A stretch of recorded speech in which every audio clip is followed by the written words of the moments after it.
Hey, what's up guys? This is Anthony from Anthony's Customs, and for this review, we are looking at the SH Figuarts Digimon IMPERIALDRAMON Paladin mode, which is one of the coolest looking Digimon guys that I've reviewed. We did look at Alphamon and Omegamon, and they both look pretty cool, but they both turned out to be just kind of mediocre and problematic. We're hoping this guy's going to be a little bit better, and by the looks of it, he might just be. Now, he does share a lot of the same parts with the other mode of IMPERIALDRAMON. I think it's called Fighter Mode. Haven't reviewed that, but you'll get to see some of that in here. But yeah, this guy's pretty cool, so let's go ahead and get him off the stand and take a closer look. This guy stands roughly, well, let's say to the top of the head, about 6 3/4 inches. If you want to go to the very top of the wings, it's closer to a little bit over 8.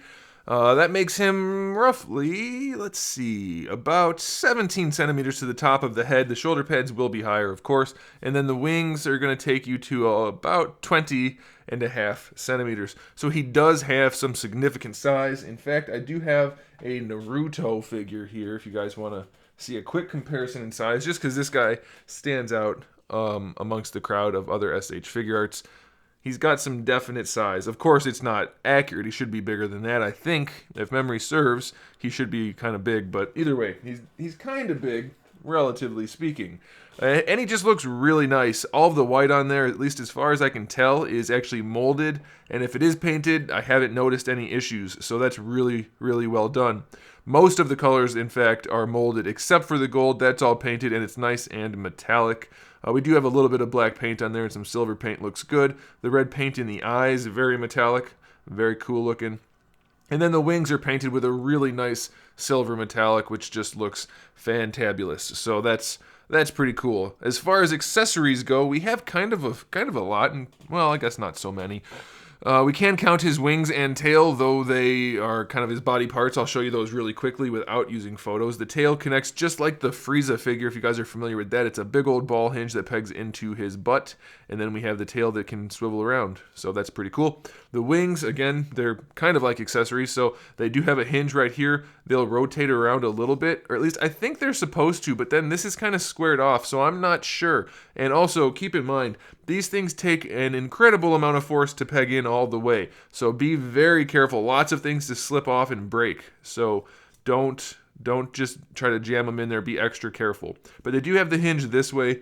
I guess you probably aren't supposed to rotate them around since it's squared off there. But we also have another ball hinge at the top of the wing, which allows the wing tips to move out. It actually looks pretty good when they're down. You can see they overlap well enough. And then when they're out, you can get some pretty good distance on them before you end up getting a gap. So that's pretty good. They do rotate, of course, since it's a ball hinge, but you probably wouldn't really want to do that too much. But you get a pretty nice set of wings on there. Okay, so other accessories include the 2 fist hands that come on them in the package, 2 sword gripping hands, which have kind of angled bases where they connect to the wrist so that you can have them double grip the sword. That's a weird way of saying that. Then we have 2 normal gripping hands, which are just going to be for single gripping hands. And then we have 2 style pose hands, which look kind of menacing and kind of relaxed at the same time. And then, of course, we do have his sword, which is just so incredibly well done. Very nice sculpted detail down there at the bottom and throughout all of those symbols on the blade, and is painted to match. It just looks really, really good. Very well done. And then lastly, we have a display stand, which is the big kind of display stand which we've seen with the other Digimon figures, so that's kind of nice.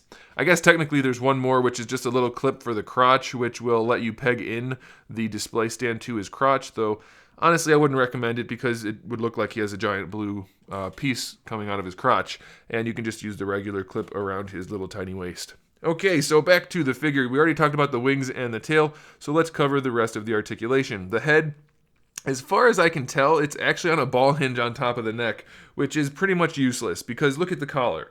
It goes all the way up around the little hair bit that comes down around the back of the head, so you can not really get too much out of it.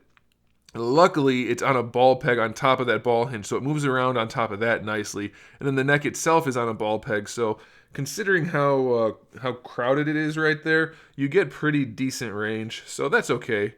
The shoulders are kind of a unique thing. The shoulder pads can rotate around on that black socket, that black sleeve right there. These guys rotate around and have their own hinge, so that's cool. And then the shoulders, I'm not sure if this is some kind of weird mechanic left over from the other figure since I haven't reviewed it.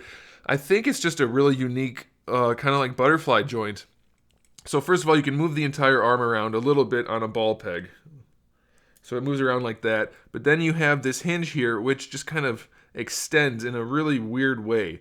And that's strange. But it does allow you to bring the arm across the chest. And I'm guessing that's what that's for. It's very strange and definitely not appealing. But it's also not super visible depending on how you pose him. So maybe that's all it's for. I don't know. It's a very, very weird joint. But it's not altogether... I don't know. It kind of works, but it's I don't know. It's kind of weird. I don't know how to describe it anymore. That's a very strange thing. And then we don't have a bicep swivel anywhere up here. We have it down here at the elbow, which works just fine. That's essentially just a single ball hinge elbow, so you get a little bit better than 90 degrees.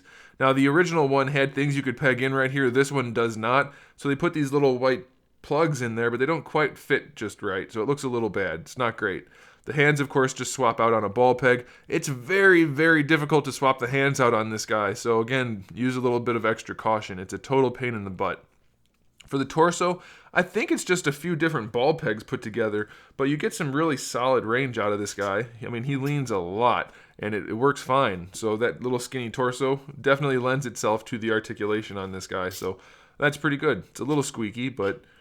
you should be okay. No problems there. Now, as I said, he has some leftover features from the other version, from the other figure. This chest piece opens up and folds down. There's nothing for you to do with that on this guy, so just leave that closed. Nothing to do there. And it also mentioned something about this piece in the directions, but since I can't read kanji, I don't know what it was talking about, and I can't seem to get this off, so I don't know. Maybe that's another leftover thing from the first time they used this body. For the hips, it's essentially just a ball hinge for either side. Can rotate forward a little bit, not a great amount of range, and then out to the side a little bit. Lots of squeaking, which means you could end up with loose pieces, so be aware of that. Thigh swivel works okay.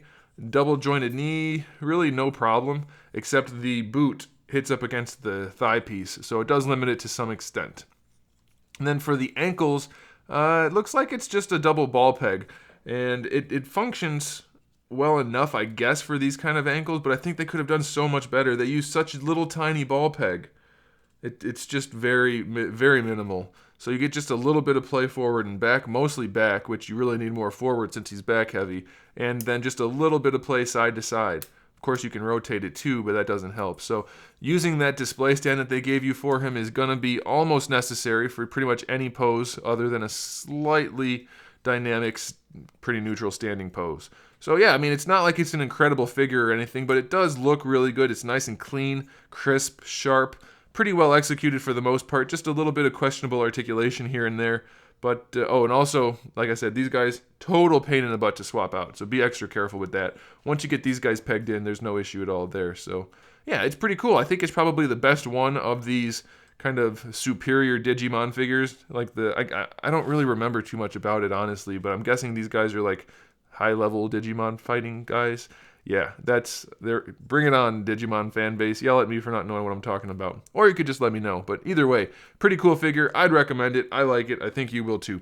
Thanks for watching, guys. Make sure you subscribe to the channel. I have new videos up every single day. We talk about action figures, movies, TV shows, video games, all kinds of fun stuff. So make sure you come back for that. Give the video a thumbs up if you liked it. And in the meantime, keep collecting.